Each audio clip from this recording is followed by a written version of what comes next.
In 1967, one small bass tournament on a lake in Arkansas started what would become a billion-dollar industry today. And today, bass fishing has grown so big that people are competing for millions of dollars. We're going to talk about the history of the sport, the evolution of electronics that fishermen use, and just the differences between when the sport started and then how it's going now.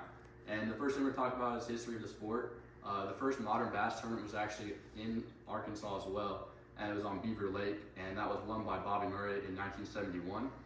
And over time, organizations like Bassmaster, which is arguably like the biggest organization, and MLF, which is Major League Fishing, and the NPFL, which is National Professional Fishing League, were developed to hold these events because there's so many people and there's so many different things they have to coordinate. And the first ever Bassmaster Classic, which is the biggest tournament, like you could call it the Super Bowl of bass fishing, that was in Lake Mead, Nevada, and that was also in the early 70s. And that's the biggest tournament in all bass fishing, and you compete for over $300,000 in prizes. And over time, the sport grew, and high schools started making their own teams, and eventually colleges even started getting in there too. Just a few examples are like UT has their own team, Auburn, Clemson, and Texas A&M. Those are a few Big Five schools that have their own bass fishing teams, and they travel the country competing in tournaments.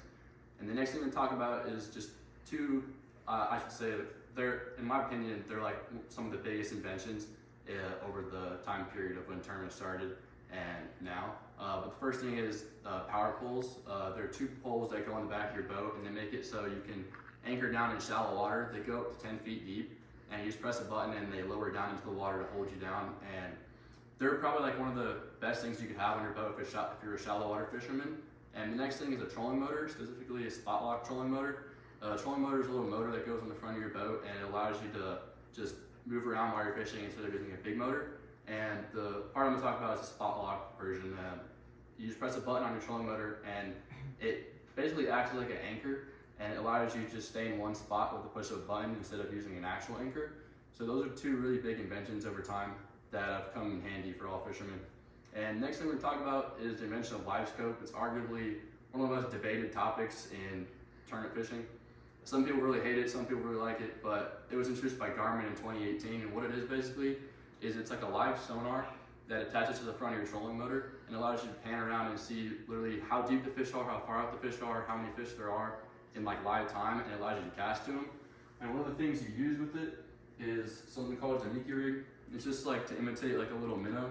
And basically with the live scope, it allows you to just throw it out there and you watch it fall down and you just twitch it in front of the fish's face and they come up and just eat it mostly every time. And some people think it's cheating, especially because you can see the fish. But in my opinion, I really don't think it's cheating, especially because everyone can have it, everyone can use it and get good at it. But in the tournament standpoint, lots of people think it's cheating. But moving on to the next thing, to wrap it up, I would say like another big thing is just the differences in the boats, because tournament anglers spend lots of time in their boats. Over time, boats just gotten bigger, more expensive. When the tournaments first started, they had just older boats. They were just smaller, not as powerful. And I actually have a few examples here, but we'll show the older one first. Just like, this is a boat from back in the 80s, so you can just tell it's older, smaller. Nothing really on it.